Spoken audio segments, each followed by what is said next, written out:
Hello friends, welcome to காதலுட். இந்த வீடியோல உங்களுக்காக நான் எந்த மாதிரி மூவி கொண்டு வந்திருக்கேன்னா, ஒரு செம்மையான சர்வைவல் த்ரில்லர் மூவி. படத்தோட ஹீரோவும் ஹீரோனியும் ஒரு வெக்கேஷனுக்காக போறாங்க. அங்க இந்த ஹாட் ஏர் பலூன் ரைடு இருக்கு. அப்படின்னா என்னன்னு கேட்டீங்கன்னா, இந்த பெரிய ஏர் பலூன்ல வானத்துல பறகுட்டு அதுல இவங்களும் ஏறிட்டு கீழே இருக்கிறது எல்லாமே பார்த்து ரசிச்சுக்கிட்டு இருப்பாங்க. அந்த ஏர் பலூன் ரைன்ல ஏறி ஹீரோனையும் சுத்தி பார்க்கலான்ட்டு போறாங்க. ஹீரோ இங்க வர்றதுக்கு முன்னாடி ஹீரோனிக்கு தெரியாம வேற ஒரு பொண்ணோட ஒரு தப்பான அஃபேர்ல இருந்திருப்பான். அதுக்கப்புறமா அந்த பொண்ணு ஹீரோ கிட்ட எனக்கு 5 கோடி ரூபா கொடு, இல்லைன்னா நீ எங்கூட தப்பா இருந்த வீடியோவை நான் உன்னோட ஒய்ஃப்க்கு அனுப்பிச்சு விட்டுருவேன் அப்படின்னு இவனை பிளாக்மெயில் பண்ண ஆரம்பிக்குது. இவங்க இந்த பலூன் ட்ரிப்ல ஏறப்ப இவனை தேடிக்கிட்டு இதுவுமே இங்க வந்து இவங்க கூட அந்த ட்ரிப்ல ஜாயின் பண்ணிக்குது. அப்புறம் இவங்க எல்லாம் மேல போக போக நிறைய பயங்கரமான பிரச்சனை எல்லாம் ஏற்படுது. ஒரு கட்டத்துல இவங்க எல்லாத்தையும் கூட்டிட்டு போறவனே மேல இருந்து கீழே வந்துடுறான். அதுக்கப்புறம் இவங்களால கீழே வரவே முடியல. கடைசியில இவங்கள யாரெல்லாம் கீழே உயிரோட வந்தாங்க அப்படிங்கிற ஒரு படம் தான் இப்போ ரீசெண்டா 2025 ரிலீஸ் ஆன டர்புலன்ஸ். சரி, ஓகே, அதிகமாக பேசாமல் நம்ம படத்துக்குள்ளே போயிடலாம். நீங்கள் யாராச்சும் இப்போ தான் நம்ம சேனலில் ஃபஸ்ட் டைமாக பார்த்துக்கிட்டு இருக்கீங்கன்னா மறக்காமல் சப்ஸ்கிரைப் பண்ணி பெல் ஐக்கான ப்ரெஸ் பண்ணிக்கோங்க. வாங்க நம்ம படத்தை ஸ்டார்ட் பண்ணலாம். படத்தோட ஸ்டார்டிங் சீனில் ஒரு கம்பெனியை காமிக்கிறாங்க. அங்கே வேலை செய்கிற பொண்ணு அங்கே இருக்கிற ஸ்டாஃப்ஸுக்கு எல்லாத்துக்குமே டீ கொண்டு போய் கொடுக்குறா. அங்கே பார்த்தீங்கன்னா நிறைய பெரிய ஆளுங்கெல்லாம் உட்காந்துருக்காங்க. ஹீரோக்கு ஒரு நல்ல ப்ராஜெக்ட் ஒன்று கிடைக்குது. அதுக்காக எல்லாம் சைன் பண்ணிட்டு இருக்காங்க. ஹீரோ வந்து அந்த ப்ராஜெக்ட் டாக்குமெண்ட்ல சைன் பண்ணுறப்ப அங்கே வேலை செய்கிற அந்த பொண்ணு டீயை கொட்டிடுறான். ஆனால் அதெல்லாம் ஹீரோ கண்டுக்காம அதை எப்படியோ கிடைச்சா போதுன்ட்டு அதில் சைனை போட்டு அந்த ப்ராஜெக்டா வாங்கிடுறான். எல்லாருமே அவனுக்கு பாராட்டுறாங்க. அப்புறம் அந்த ஆபீஸ்லயே ப்ராஜெக்ட் கிடைச்சதுக்காக பியர் வாங்கி குடிச்சிட்டு சின்ன செலிப்ரேட் பண்ணிட்டு இருக்காங்க. அப்ப இந்த இடத்துக்கு அந்த கம்பெனிலே வேலை செஞ்ச இன்னொரு ஆள் வரான். அவனை செக்யூரிட்டி எல்லாம் உள்ள விடவும் மாட்டேங்கிறாங்க. ஹீரோ கிட்ட இந்த கம்பெனிக்காகவும் உனக்காகவும் நான் நிறைய வேலை பார்த்திருக்கேன், ஆனா நீங்க என்னை ஏமாத்திட்டு அந்த ப்ராஜெக்டை எனக்கு தராம பண்ணிட்டீங்க, அதுலதான் என்னோட லைஃபே அடங்கியிருக்கு, ப்ளீஸ் அதை பேசி எனக்கு வாங்கித்த அப்படின்னு ஹீரோ டேவன் சொல்றான். ஆனா ஹீரோ வந்து இதை பத்தி நம்ம நிறைய பேசிட்டோம், திறமையான ஆளுங்களுக்கு மட்டும் இந்த கம்பெனில இடம்ட்டு அங்கிருந்து போறான். சடனா அவன் கன் எடுத்து அப்புறம் நான் பட்ட கஷ்டம் எல்லாம் வீணா போச்சான்ட்டு ஹீரோக்கு நேரம் வைக்கிறான். அங்க இருக்கிறவங்க எல்லாரும் பயந்துட்டு அப்படியே தள்ளி போறாங்க. ஹீரோவும் பயந்துகிட்டு ஓகே நீ எதுவும் பண்ணிடாத, நான் உனக்காக பேசுறேங்கிறான். ஆனா நீ என்னோட லைஃபையே அழிச்சிட்ட அப்படின்னு அவனும் பயங்கரமா கத்துறான். இங்க பாரு,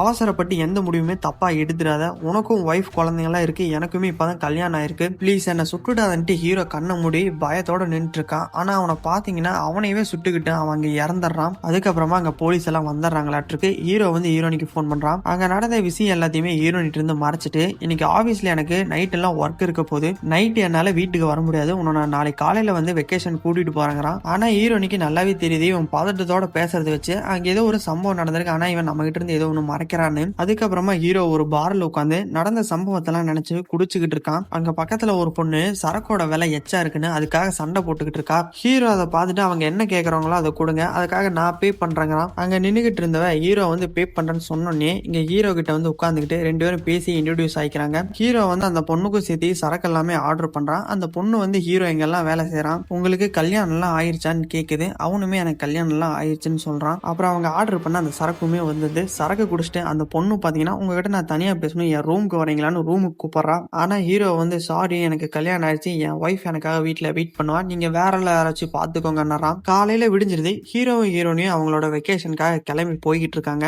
அப்ப இவனுக்கு அன்னோன் நம்பர்ல இருந்து ஒரு மெசேஜ் வருது, நேத்து நைட்டு நான் ரொம்ப என்ஜாய் பண்ண அப்படின்னு. யார் நீங்க, என்ன சொல்றீங்க, எனக்கு ஒண்ணுமே புரியலன்னு ஒய்ஃப் தெரியாம அப்படியே இவனுமே மெசேஜ் பண்ணிட்டு வரான். ஆனா அவ அதை பார்த்து நோட் பண்ணிட்டு யாருதுன்னு கேக்குறா. யாரும் இல்ல, என்னோட கம்பெனி ஸ்டாஃப் தான், ஒரு டீல் சம்பந்தமா மெசேஜ் பண்ணிருக்காங்கன்னு அப்படி சொல்லி சமாளிக்கிறான். அப்புறமா அதுல 5 கோடி ரூபாய் கேட்டு சென்ட் பண்ணுங்கன்னு ஒரு லிங்க் அனுப்பிச்சுட்டு ஒரு மெசேஜ் வருது. அதை பார்த்துட்டு அவன் இல்ல இது தேவையில்லாத மெசேஜ் தான் போனை மூடி வச்சிடறான். அதுக்கப்புறம் அவங்க வெக்கேஷன் ஹோட்டலுக்குமே வந்துடுறாங்க.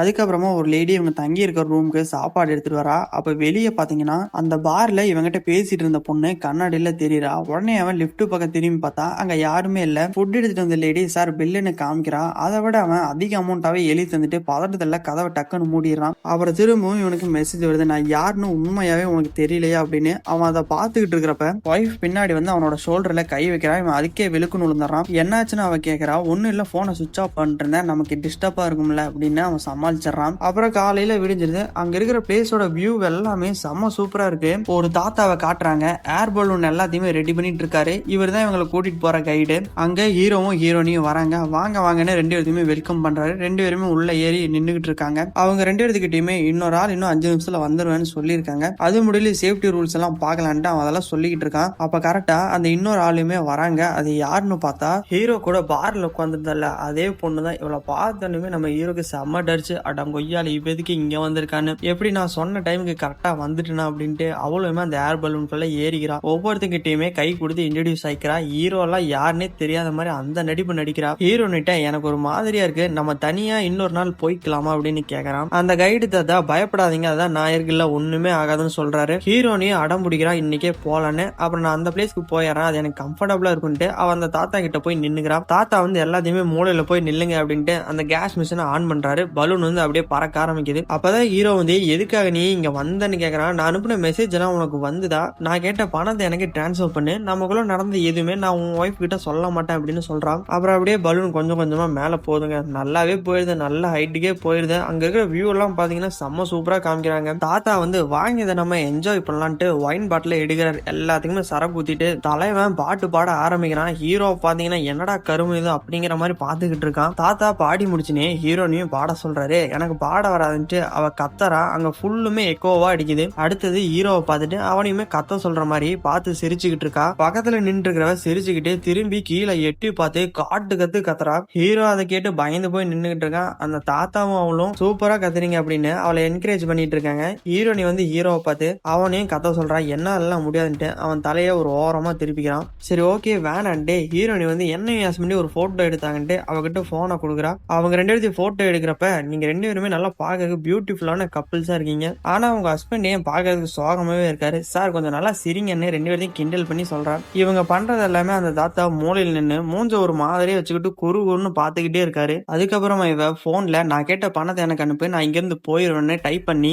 அதை ஹீரோட்ட கொடுத்து எங்க ரெண்டு ஒரு போட்டோ எடுங்கன்னு அந்த கைடு தாத்தாட்ட போய் நின்னுக்கிறா. அவனும் அதை படிச்சு பார்த்துட்டு மூஞ்சில எதுவுமே வெளியே காட்டாம சிரிச்சுக்கிட்டே அவங்க ரெண்டு பேர்த்தையுமே போட்டோ எடுத்து தந்துடுறான். பக்கத்துல பெருசா ஒரு மலை இருக்கு. இந்த பலூன் வந்து அதை அப்படியே இடிக்கிற மாதிரி போகுது. ஹீரோவும் உள்ள இருக்கிறவங்களும் அதை பார்த்துட்டு ரொம்ப பயந்துக்கிறாங்க. இதுக்கெல்லாம் நீங்க பயப்படாதீங்க அப்படின்ட்டு அந்த தாத்தா நெருப்பை மட்டும் கொஞ்சம் அதிகப்படுத்துறாரு. அது அப்படியே அழகா மலையை தாண்டி போகுது. அப்புறம் அப்படியே 4 பேருமே பேசிக்கிட்டு இருக்காங்க. அப்ப ஹீரோனுக்கு பின்னாடி ஒரு கழுகு வந்து அவளை உரசிட்டு போகுது. அந்த தாத்தா அதை பார்த்து சிரிச்சுக்கிட்டே உனக்கு எதுவுமே ஆகாதுமா, கழுகு மேல உரசிச்சுன்னா நல்லதுன்னு சொல்லுவாங்க அப்படின்னு சொல்லிக்கிட்டு இருக்காரு. இவளை பாத்தீங்கன்னா இனி பொறுத்ததெல்லாம் போதும் அப்படின்ட்டு ஹீரோனிட்ட எல்லா உண்மையும் சொல்ல ஆரம்பிச்சிடறா. உன் புருஷன் எல்லாம் நம்பாத, நேத்து நைட்டு எங்க கூட தான் ரூம்ல இருந்தா அப்படிங்கிறா. ஹீரோ வந்து அவ சொல்றதெல்லாம் நம்பாத, அவன் எனக்கு யாருன்னே தெரியாதுங்கிறான். இல்ல அவன் சொல்றதெல்லாம் உண்மை கிடையாது, அவன் ஃபுல்லா பொய் சொல்லிட்டு இருக்கான், நான் சொல்றதான் உண்மை, நான் வேணா உனக்கு ப்ரூவ் பண்றேன் அப்படின்ட்டு அவன் இடுப்புல ஒரு தழும்பு இருக்குன்னு டபார்னு அவனோட சட்டையை தூக்கிடுறான். ஹீரோனி அவங்கிட்ட அவ சொல்றது போய்னா நீ ஏன் தயங்குற, உன்னோட சட்டையை தூக்கி காமிங்கிறா. உடனே இவன் நீ என்ன அவ சொல்றதெல்லாம் நம்பிக்கிட்டு இருக்க, சோசியல் மீடியால என் போட்டோ ஏதாச்சும் பார்த்து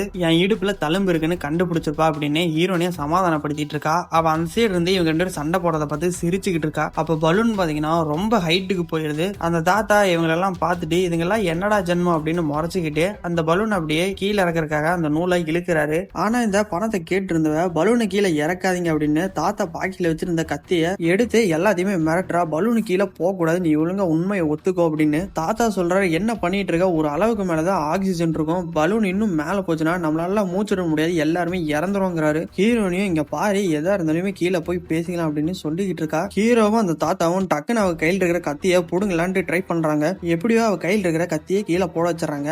ஆனா அவ ஒரு பெரிய தடி எடுத்து இவங்க எல்லாத்தையும் அடிக்கலான்னு பாக்குறா. அப்ப இங்க சைட்ல பாத்தீங்கன்னா இந்த கேஸ் போறதுக்காக ஒரு ஒயர் ஒன்று இருக்கு, அதை இவ பிச்சு விட்டுறா. இவ அந்த குச்சியை எடுத்துட்டு போய் ஹீரோவை அடிக்கலான்ட்டு போறப்ப ஹீரோ அந்த குச்சியை தட்டி விட்டு அது மேல எரிஞ்சுக்கிட்டு இருக்க அந்த நெருப்புல பட்டு அந்த நெருப்பு இங்க கீழே லீக் ஆயிட்டு இருக்க அந்த கேஸ் மேலயுமே பட்டுருது. இந்த தடியை வச்சுட்டு இருந்தா உடம்பு ஃபுல்லாமே நெருப்பு எரிய ஆரம்பிச்சிருது. வழியில கண்ணா பின்னான்னு கத்திக்கிட்டு இருக்கா. ஹீரோனி ஒரு துணி எடுத்துட்டு போய் அவன் மேல போட்டு அமுச்சுடுறா. தாத்தாவும் நெருப்பு அணைக்கிற மிஷின் எடுத்து அவன் மேல எல்லாம் அடிச்சுட்டாரு. நெருப்பும் பாத்தீங்கன்னா அமைஞ்சிருது. இப்ப பலூனு இருக்கிறத விட ரொம்ப மேல போயிடுச்சு. அந்த தாத்தா ஒரு நூலை இழுத்து கீழே போறதுக்காக கண்ட்ரோல் பண்ணிட்டு இருந்தாரு. அதுவுமே எரிஞ்சு மேல பாதியில இருக்கு. இந்த தாத்தா கோடைக்கு சைட்ல ஏறி அந்த நூலை இழுக்க பாக்குறாரு. ஆனா அது எட்ட மாட்டேங்குது. பலூன் பாத்தீங்கன்னா மேகத்தெல்லாம் தாண்டி மேலேயே வந்துருச்சு. உள்ள இவளுக்கு அரமுகம் அப்படியே எரிஞ்சு போயிருக்கு. தாத்தா எப்படியோ ஒண்ணு அந்த நூலை பிடிச்சி இழுக்கிறாரு. இவள பாத்தீங்கன்னா எந்திரிச்சு வேணாம் இழுக்காதீங்க அப்படின்ட்டு அவரோட சட்டையை பிடிச்சி இழுக்கிறா. அவரும் பிடிச்சுக்கிட்டு இருக்கிற அந்த கம்பையை விட்டுறாரு. அவ்வளவுதான் கைஸ், தாத்தா மேல இருந்து கத்திக்கிட்டே கீழே ஒரு பாறையில விழுந்து அப்படியே பீஸ தெரிச்சிடறாரு. ஹீரோ வந்து அடி பாவி அநியாயமே ஒரு மனுஷனை கொன்னுட்டே அப்படின்னு சொல்றான். இல்ல இது ஒரு ஆக்சிடென்ட் தெரியாம நடந்துருச்சு அப்படின்னு அவ சொல்லிக்கிட்டு இருக்கா. அப்ப எல்லாத்தையுமே மூச்சடைக்க ஆரம்பிக்குது.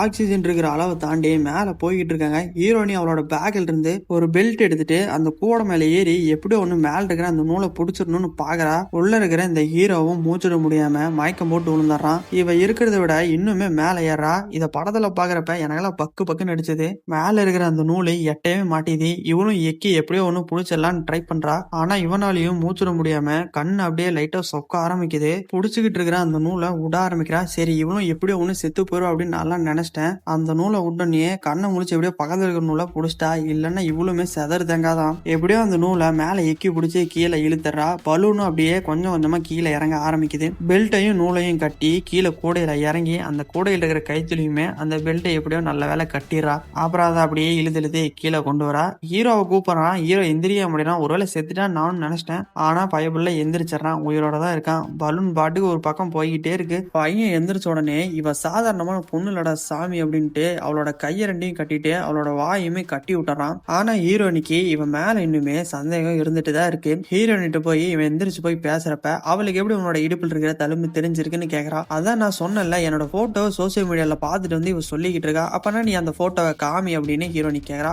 இவனும் உடனே அவன் அப்லோட் பண்ண போட்டோ எல்லாத்தையுமே ஹீரோனிட்ட காமிக்கிறான். ஹீரோனி அதை பார்த்துட்டு ஒருவேளை இவன் சொல்றதா உண்மை அப்படின்னு நம்ப ஆரம்பிக்கிறான். பையன் அதையே கப்புன்னு புடிச்சுக்கிட்டு நீ தான் எனக்கு முக்கியம், உன்னோட எனக்கு யாருமே பெருசு இல்ல, உனக்கு நான் எப்பவுமே துரோகம் பண்ண மாட்டேன்னு பையன் சரியான நடிப்பை போட்டு தள்ளிடுறான். இப்படி இவங்க ரெண்டு பேரும் பேசிட்டு இருக்கிறப்ப இன்னொரு பிரச்சனை வருது. அது என்னன்னு பாத்தீங்கன்னா பலூனு பெரிய பெரிய மலைக்கு நேரா போகுது. அதை பார்த்துட்டு உள்ள கேஸ் ஆன் பண்ணலான்னு பாக்குறாங்க. ஆனா நெருப்பு எரிய மாட்டேது. சரி இருக்கிற வெயிட் எல்லாத்தையுமே கம்பெனி விட்டோம்னா பலூன் இன்னுமே மேல பறக்குன்னு 4 மூலையில் இருக்கிற சிலிண்டர் எல்லாத்தையுமே கீழே போடுறாங்க. ஒரு சிலிண்டர் மட்டும் விட்டு வச்சிடறாங்க. அது எதுக்காச்சும் உதவுன்னு. அப்பவுமே பலூனு மலையில இருக்கிற பாறையில உரசி லைட்டா கிழிஞ்சிருது. அதுக்கப்புறமா ஹீரோனி பேக்ல இருந்து வாட்டர் பாட்டில் எடுத்து எல்லாத்துக்குமே தரா. அவளுக்குமே வாய் கட்டா ஊத்துட்டு தண்ணி தரா. திரும்பவுமே இவங்க ரெண்டு பேரும் சண்டை போட ஆரம்பிக்கிறாங்க. கொஞ்ச நேரம் அமைதியா இருங்கிறா. பலூன் பாத்தீங்கன்னா பனி மூட்டமா இருக்கிற இடத்துக்குள்ள போயிருது. அவங்க ரெண்டு பேருமே அந்த பனியை பாத்துக்கிட்டு இருக்காங்க. கீழே இருக்கிற இவகிட்ட ஒரு கத்தி ஒண்ணு கிடக்குது. அதை அப்படியே இவ நைஸா எடுத்துக்கிறா. அப்பதான் ஹீரோ கேக்குறான், எதுக்காக நீ என்ன டார்கெட் பண்ணி எங்கிட்ட பணத்தை கேட்டுக்கிட்டு இருக்க அப்படின்னு. அதுக்கு அவ சொல்றா, என்னோட அப்பாவை நீ தான் கொன்னுட்டேன்னு. அதாவது படத்தோட ஸ்டார்டிங்ல ஒருத்த கன்னை வச்சு சுட்டுக்கிட்டு தற்கொலை பண்ணிட்டான்ல கைஸ், அவனோட பொண்ணுதான் இவ.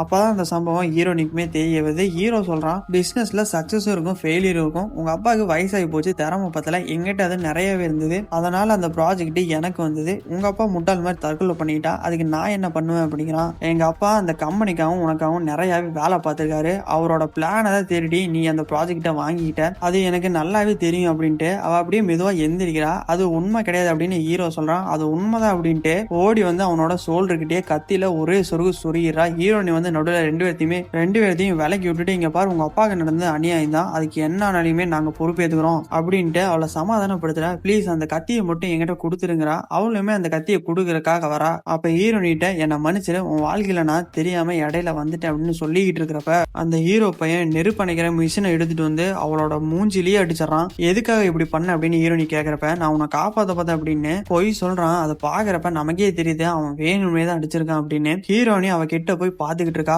பாவம் அவ கண்ணை திறந்துகிட்டே அப்படியே செத்தர்றா. இந்த சைடு அவன் ஹீரோனியை கூப்பிடுறான். என்னன்னு போய் பார்த்தா அவனோட நெஞ்சுகிட்டு இருந்து ரத்தம் நிக்காம வந்துகிட்டே இருக்கு. பயத்துல ஹீரோனிட்ட என்னை காப்பாத்துன்னு கத்திக்கிட்டு இருக்கான். அவளும் பாத்தீங்கன்னா ஒரு மெடிக்கெட் பாக்ஸ் எடுத்து பஞ்சு வச்சு பேண்டேஜ் எடுத்து கட் பண்ணி வர்ற ரத்தத்தை அடைச்சுட்டா. ஆனா பின்னாடி அவதான் பாவம் செத்து போயிட்டா. என்ன கேட்டா இவன் தான் செத்து இருக்கணும். சரி ஓகே, எப்படியோ அந்த பலூனு பனியில இருந்து வெளியே வந்துருச்சு. ஆனா மேல இருக்கிற பலூனோட்ட இருக்கிறத விட இன்னுமே பெருசாயிட்டு போகுது. பலூன் அப்படியே நகர்ந்துகிட்டே இன்னும் பெரிய மலை இருக்கிற தசைக்கு நேரா போகுது. அப்ப அந்த ஹீரோ பையன் கீழே இருக்கிற அவளை செத்து போயிட்டால, அவளை நம்ம கீழே போடலாம். ஆனா ஹீரோனி வேணாம் அப்படின்ட்டு அவன்கிட்ட கேஸ் லைட்டர் எடுத்து கொடுத்துட்டு அவன் மேல ஒரு ஜாக்கெட் எடுத்து போத்தி விடுறா. லைட்டர்ல பத்த வச்ச உடனே நெருப்புமே எரியுது. பலூன் இருக்க கொஞ்சம் கொஞ்சமா மேல போகுது. இன்னுமே மேல போகணும்னு உள்ள இருக்கிற சின்ன சின்ன பொருள் எல்லாத்தையுமே எடுத்து கீழே போடுறாங்க. அப்ப ஹீரோனி ஒரு துணி மட்டும் பறந்துகிட்டு காதுல அப்படியே சைட்ல போகுது. அதை பார்த்துட்டு அது போற தசைக்கு நேராவே பலூனோட நூலை பிடிச்சி இழுத்துட்டு ஒரு கார்னர்ல போய் நிக்கிறா. அதுவும் பாத்தீங்கன்னா மலைக்கு அப்படியே சைட்ல வந்துட்டு ரெண்டு பேருமே இதுல இருந்து தவிச்சிடறாங்க. ஆனா இவங்களை சுத்தியுமே மலையா தான் இருக்கு. அப்புறமா செத்து போனவளோட பாடியை கீழே படுக்கிற மாதிரி வச்சு அவன் மேல ஜாக்கெட்டு டவல் எல்லாத்தையுமே போத்தி விடுறாங்க. ஹீரோனி சொல்றா, அவ என்கிட்ட கத்திய குடுக்கறதுக்காக தான் வந்தா, நீ தான் அவளை வேணும்னு அடிச்சு கொன்னுட்டேன்னு. என்ன சொல்றா, அவ உன்னை கத்தியில குந்தா, நான் உன்னை காப்பாத்த தான் ட்ரை பண்ணேன், நீ என்னமோ அவளுக்கே சப்போர்ட்ட பேசிட்டு இருக்கேன்னு இவன் ஹீரோனி கெட்ட வார்த்தையிலே திட்டிடுறான். அவளும் பதிலுக்கு திட்டிக்கிட்டு வர்றப்ப நின்றுகிட்டு இருக்கிற கூட உடஞ்சிருது. ஜஸ்ட் மிஸ்ல கூடையோட விளிம்ப பிடிச்சி தொங்கிட்டு இருக்கா. இவன் காப்பாத்துவான்னு பார்த்தா எட்டி பார்த்துக்கிட்டு இருக்கான். ஹீரோனி காப்பாத்துன்னு சொன்ன பிறகுதான் இவன் காப்பாத்தவே போறான். அவ பிடிச்சிருக்கிற குச்சியும் பாத்தீங்கன்னா எச்சா உடைய ஆரம்பிக்குது. ஆனா பையன் பரவாயில்ல, ஒரு பெல்ட் எடுத்த போட்டு அந்த குச்சி உடைப்ப அந்த பெல்ட்டை பிடிச்சுக்கோங்கிறான். அவளும் பாத்தீங்கன்னா அந்த குச்சி உடையிற சமயத்துல பெல்ட் பிடிச்சிடறா. அது உடஞ்சி கீழே விழுந்துருது. ஹீரோ அந்த பெல்ட்டை இடுப்பை சுத்திக்கிட்டு மஞ்சுமல் பாய்ஸ்ல வர்ற மாதிரி தம் கட்டி காயத்தோட எப்படியோ மேல இழுத்து ஹீரோனியை காப்பாத்திடுறான். மேலே ஏறினது ஹீரோனி எதுக்காக நீ என்னை உடனே காப்பாற்ற வரல அப்படின்னு அதைத்தான் சொல்றா. அவன் சொல்றான், இங்க பாரு, பதட்டத்தில் எனக்கு என்ன பண்றேன்னே தெரியல, நான் அந்த செகண்ட் ரொம்பவும் பயந்துட்டேன் அப்படின்னு சொல்லி சமாளிச்சிடறான். அப்புறம் பலூன் பாட்டுக்கு ஒரு திசையில போகுது. அங்க பாத்தீங்கன்னா இடி டிஸ்ட் மழை பெய்யற மாதிரி இருக்கு. ஹீரோ எந்திரிச்சு நம்ம இங்க இருந்து உடனே போயானுன்ட்டு நெருப்பை பத்த வச்சு பாக்குறான். ஆனா அது விட்டு தான் எரியுது. மேல இருக்கிற அந்த பலூனோட ஓட்டை இருக்கிறதோட ரொம்பவுமே பெருசாயிருது. ஹீரோனே அந்த ஓட்டையை நம்ம அடைச்சிட்டோம்னா இங்கிருந்து ஸ்பீடா போயிடலாம் அப்படின்னு சொல்றா. அப்ப மழையுமே பெய்ய ஆரம்பிச்சிருது. அந்த மழையிலுமே பாத்தீங்கன்னா ஹீரோனி மேல ஏறி அந்த ஓட்டையை எப்பயோ ஒன்னு அடைச்சிடணும்ட்டு போறா. பின்னாடி அவன் நானும் உனக்கு ஹெல்ப் பண்றேன்ட்டு அவனும் ஏறி போறான். மலையில காத்தும் பாத்தீங்கன்னா ஸ்பீடா வீசிட்டு இருக்கு. அவ அந்த ஓட்டிக்கிட்ட போனே பாக்குற நமக்கே செம்ம டரிச்சாகுது. அடிக்கிற காத்துல கொய்யால இந்நேரம் முன்னாடி டைவ் அடிச்சிருப்பா. Just miss. எப்படியோ ஒண்ணு அந்த கிழிஞ்சிருக்கிற ஸ்கிரீனை பிடிச்சி அதை பெல்ட்ல இழுத்து கட்டிட்டு 2 பேருமே கீழே வந்து அந்த கூடையில கட்டிடுறாங்க. ஹீரோ பாத்தீங்கன்னா லைட்டர் வச்சு அந்த நெருப்பையுமே ஆன் பண்ணிடுறான். அதுவும் நல்லா எரிய ஆரம்பிச்சிருது. நல்ல வேலை எப்படியோ அவங்க அந்த மலையில இருந்து வெளியே வந்துட்டாங்க. இந்த சைடு பாத்தீங்கன்னா சூரியன் பல்ல இழிச்சிட்டு அடிச்சுக்கிட்டு இருக்கு. அதை பார்த்தோன்னே தான் இவங்களுக்கும் நிம்மதியா இருக்கு. அப்புறம் பலூன் பாட்டுக்கு போக ஆரம்பிக்குது. ஹீரோனி ஒரு மூலையில உட்கார்ந்துருக்கா. அந்த போனத்தை பாக்குறப்பெல்லாம் ஹீரோ மேல அவளுக்கு சந்தேகம் வந்துகிட்டே இருக்காட்டிருக்கு. உடனே இவ அவளோட போனை செக் பண்ணா எல்லா உண்மையும் தெரிஞ்சிருமில்ல அப்படின்ட்டு அவளோட போனை தேடிக்கிட்டு இருக்கா. இவன் அந்த போனை பார்த்துட்டு அவளுக்கு தெரியாம நைஸா காலில் போனை கீழே தள்ளி விட்டுறான். ஆனா இவ அவனோட உஷாரா இருக்கா. உன்னோட போனை கொடுன்னு கேட்கறா. எதுக்குன்னு அவன் கேட்கறப்ப நீ தான் எந்த தப்பு பண்ணல அப்படின்னா உன்னோட போனை கொடுங்குறா. அவனும் பாத்தீங்கன்னா தைரியமா போனை கொடுக்குறான். இவன் மெசேஜ்ல போய் பார்த்தா எந்த மெசேஜும் இல்ல. ஆனா டெலிட்டட் மெசேஜ்ல போய் பாக்குறான். அங்க இவன் மெசேஜ் பண்ணது எல்லாமே இருக்கு. ஆனா அவனை பாத்தீங்கன்னா நான் தான் சொன்னல அதுல பாரு எந்த மெசேஜுமே இல்லை அப்படின்னு இவன் தைரியமா சொல்றான்.